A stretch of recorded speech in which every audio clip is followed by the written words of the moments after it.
j'ai été effacé de l'héritage de mon grand-père. J'ai toujours été très proche de ma famille, et surtout de mon grand-père. Contrairement aux autres, je passais beaucoup de temps avec lui. Je l'aidais pour les petites choses du quotidien, je l'écoutais raconter sa vie, ses regrets, ses réussites. Il disait souvent que je lui ressemblais. À l'époque, je prenais ça comme un simple compliment. Quand il est décédé, j'ai été anéanti. Plus que la perte matérielle, c'est l'absence qui m'a frappé. Lors de l'enterrement, toute la famille était réunie. L'ambiance était lourde, mais déjà, certains parlaient de l'héritage à demi-mot. Je trouvais ça déplacé, mais je n'ai rien dit. Le jour du rendez-vous chez le notaire, tout le monde semblait nerveux, sauf moi. J'étais persuadé que mon grand-père avait réparti les choses équitablement. Les montants ont commencé à tomber. Mon oncle, mes cousins, mes parents, chacun recevait une somme précise. Des chiffres importants. À chaque annonce, je sentais les regards se tourner vers moi, comme si tout le monde attendait mon tour.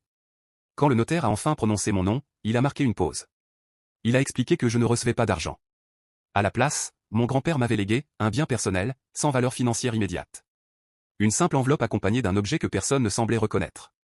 Autour de la table, certains ont soupiré de soulagement, d'autres ont esquissé un sourire discret. J'ai senti une pointe de gêne, presque de pitié. Je n'ai rien dit. J'ai remercié le notaire et je suis sorti avec cette enveloppe sous le bras, le cœur serré. Pendant quelques jours, je n'ai pas osé l'ouvrir.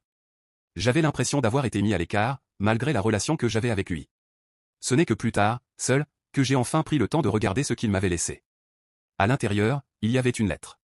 Quelques phrases écrites de sa main, très simples, mais lourdes de sens. Il y parlait d'un choix qu'il avait fait, d'une confiance qu'il ne pouvait accorder qu'à une seule personne. Et plus je relisais ces mots, plus je comprenais que ce qu'il m'avait transmis n'était peut-être pas un lot de consolation, mais quelque chose que personne d'autre n'était prêt à recevoir. À cet instant précis, j'ai commencé à me demander si je n'avais pas, sans le savoir, hérité du plus précieux de tous les cadeaux.